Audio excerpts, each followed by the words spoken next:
we'll see how I've got the club diagonally across the fingers from the first joint of the index finger all the way down to the callus on the bottom of the little finger. So when I then close the hand over, you're going to see more knuckles showing than we saw on the gentleman before. We see the hand at somewhere between 40 and 45 degrees. And when you have a look at it from the side view here, we see the heel pad of the palm, the heel pad of the thumb, and the centre part of the thumb all on the golf shaft, with the last 3 fingers of the left hand here all able to pull up, pushing the grip into the pressure point so it's fully secured. When it's weak, like this golf grip is here, yourself into the setup position. This is this clap hands position. And you'll see here the shoulders, elbows, hands, hips, thighs, knees, feet all parallel to one another onto the ground. See the right shoulder, right hand, right elbow, right hip, right knee all slide down. That left side responds and moves up. And then put my hands together, and this is in the biomechanically sound position I want to find myself in, where the hips and shoulders are at the same angles as one another. You'd see here from the rear view, we'll just put a quick drawing over the top of that, and you'll see here the setup position. So you know that the shoulders and hips are at the same angle as one another. That knee then gets kicked in, so the thigh bone's at 90 degrees to the floor, which then provides the pressure from the inside of the right foot into the ground. From here, we're able to simply start to turn back, line that left shoulder across over the inside of the right thigh, and providing you're starting to make the first moves correctly, you can then start to get the club in the right position at the top of the backswing. Okay, but it's essential that you get yourself set up correctly here. So you know that you've slid down, the right hand and right side's gone down, and the head's gone backwards, so the spine's fully lined up. Because as a reference point, this right here is the pivot point, and we will see the grip stays on this pivot point right here. This hasn't gone towards the target like yours would be seen from the rear view. Hasn't moved off it. He's simply been able to stretch that left shoulder across and turn the hips. And we can see that his tailbone's gone towards the target, as referenced by that it being an elliptical shape as per before. After doing that one, I'd like to get you doing some ones called the depth of turn drill. Now you'll see here I have my arms crossed across my chest. Now what we'll see is that the 2 lines are on the hips there.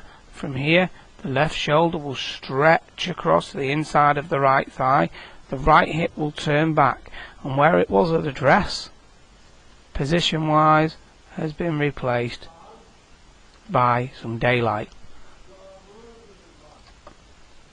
The idea of this drill is to be able to learn how to wind that shoulder across correctly, so it goes over the inside of the right thigh, and you feel some stretch in that left side of the body down the left lat. Okay. When viewed from the rear view, right here, you will again see where the stretch marks are, and you will also see how from the good setup position, how the hips turn deep, okay, and the left shoulder stretches across. This then gives us the turn into the right side as opposed to you having this floating right hip. One of the big keys is being able to get this right knee braced. You want this right knee somewhere close to 90 degrees to the floor, as this is the optimum position for you getting your pressure into the ground. What I would look at doing is doing some work with an impact ball or a foam ball between your arms to help sync up your arms, your body and your club together.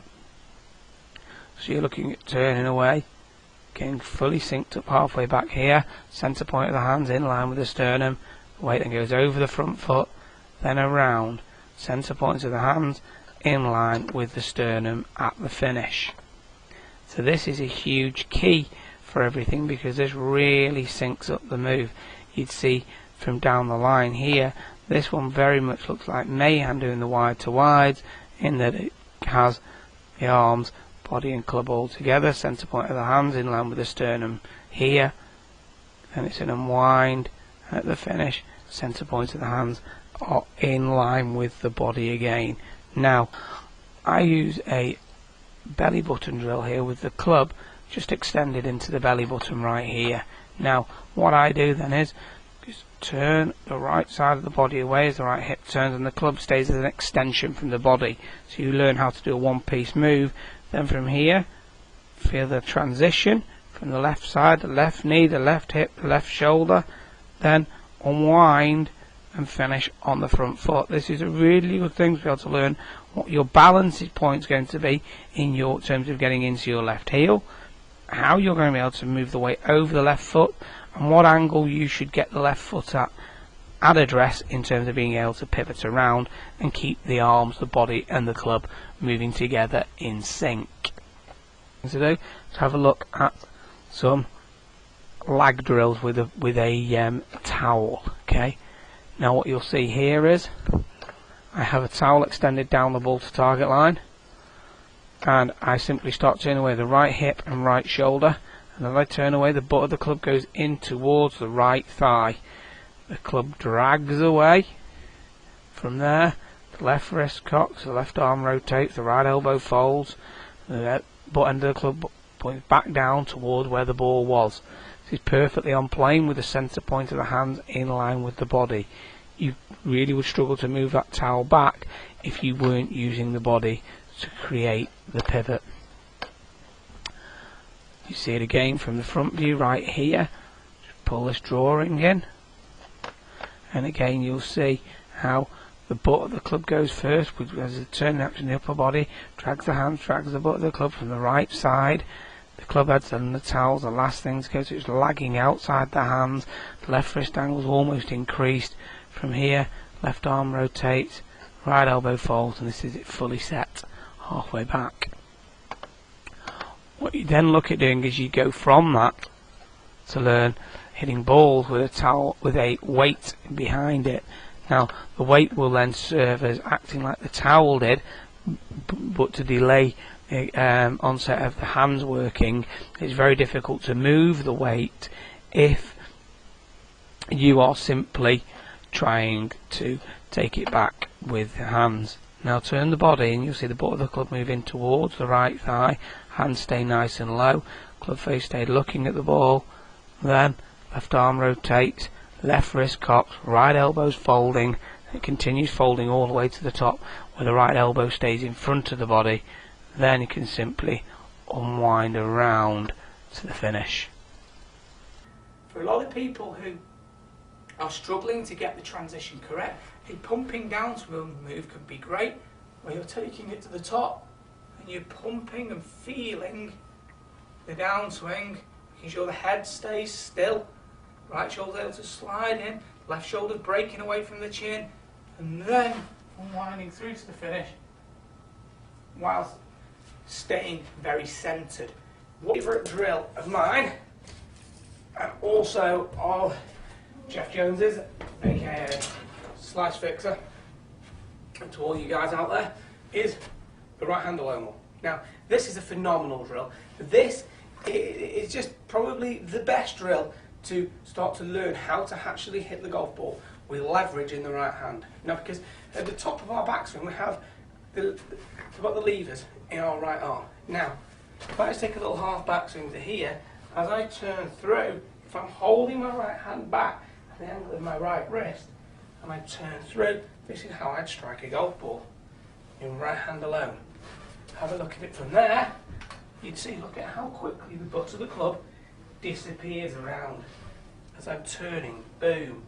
The butt works in, the club head moves out, the face squares up magically.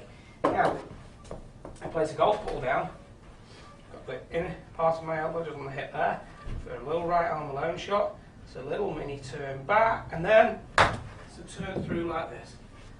Now, a great way for you to be able to learn to get everything together is to do some impact drills. So maybe do a little bit of work on an impact bag, like so here, because this is really going to encourage you getting into the desired impact positions, where we would see the left side breaks away forward, the right shoulder and right side works down, then bang. The right side is behind the blow, the left hand is ahead, the weight's over the front foot and able to move around to the finish. But we'd see that this is lots of shaft lean here, okay? But you want things to be able to hit into the bag, because they'll give you the feeling of being able to really get the idea that the pivot's driving the arms, and how the head doesn't have to dive forward, and how stable the head can stay. Lastly, a great drill on top of this as a final one that I'd like you to do is some impact bag stuff, just doing little half swings.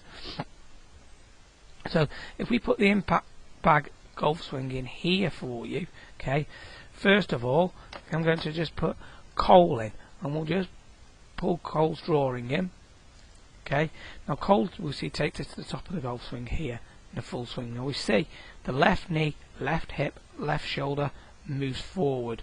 Okay, the butt of the club slides down the plane, the butt of the club works down. He's over his left pivot point now, so it's been, his left side's got beyond the left ankle, so he's over the left side. Now he starts to unwind around it.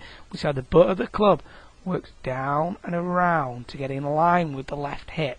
The club head moves out, so the face is open, the face then starts to turn down as the head works out, the toe works out, the face magically squares up, all via the pulling and turning from this left side of the body, and your right side will then be behind the blow. Now this is going to be key to you, because we pull this into impact here just as a straight ahead one, and I pull Mr. Hogan in right here for you. Now we can clearly see here on the right hand screen how Hogan's right elbow's on the hip, and he's then unwinding, and once he's over the left side he's allowing the butt of the club to work down and around to get back in line with the left hip, and the right side's behind the blow as he strikes it here, so left side's pulling, right side's behind the blow, and the butt of the club's got in line with the left hip. We fully see the same here, bang, left side's opened up, and they look very similar to one another, nowhere near identical, but you can see he's got over it and he's allowing the butt of the club to work down and around to square the face up. How that feels, okay, what I would look at doing is doing some drills where you almost just get the club against an object. You see right here, I've got the club against the mat in my studio. Okay, and what I do from here is I simply allow myself to get the weight to move forward via the left knee, lie the lower left side, the head stays in the position, so a secondary axis tilt is created, the index finger of the right hand pressuring the shaft's gone forward, so this is hitting it with shaft lean. The left side goes forwards and upwards as the right side's gone down.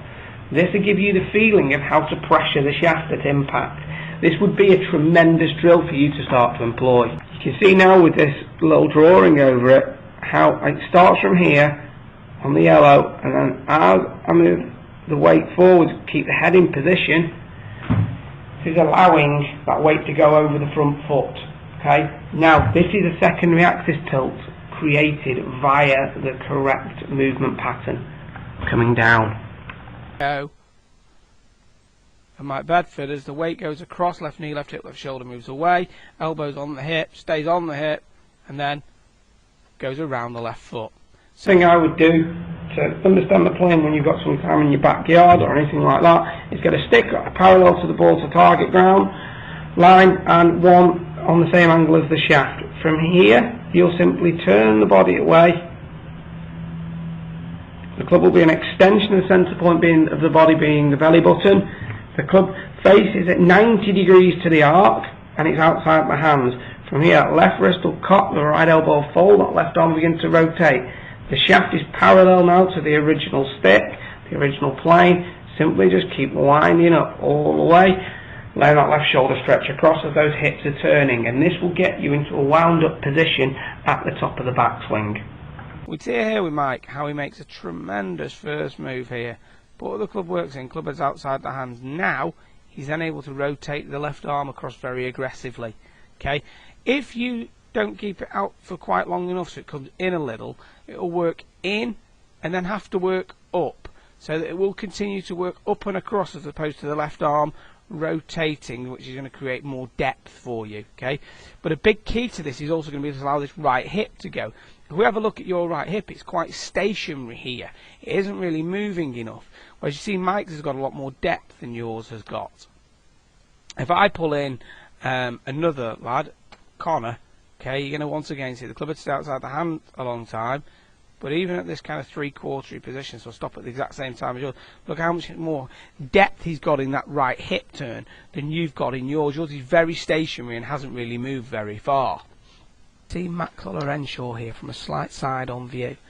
Arms are in front of the sternum here, keeps on rotating across. Here arms are in front of the body. Okay, we'd see it with Nico from the side view right here. He's turned away, rotating, setting it so it's in front of the sternum, and he's letting it work across. Right elbow continues to fold down. Look at how square this golf club is at the top. Club face, left arm. So it's essentially you get this and the arms in front of the body. The right hip working deep and the flex maintained in the right knee. One last one for you here is going to be, you see Mike Bedford in here. You're going to see again with Mike from the side view how he's turned the body away in one piece, and then it sets and it continues to work across. Elbows in front of the hip, and he's fully lined up at the top. Now, okay, and it's essential that you learn to get some core speed in there, that you're allowing the abs to pull you through. Some baseball swings would be great for you. Here's the baseball swing, okay? The turning back and the left arm matching the shoulder plane here. Right elbow in front, and then learning that the unwind, you see how quickly the core is going. So the core's going and he's pulling the arms down, around and keeping them in front of the body. So you're seeing the core do all of the work here. Now, what you then see is that the release of the golf club occurs as the left wrist simply just recups here and the club face is fully released. Okay, this is a great drill for you to do to allow yourself to learn some speed from the core. The closest thing we've actually got to this is Mr. Hogan with the ball above the feet here on the 13th at Augusta. So close to a baseball swing that raised, arms in front, and then what you see is tremendous core rotation. Yet once he's over the left side, it's just the core rotation bringing him through to the finish.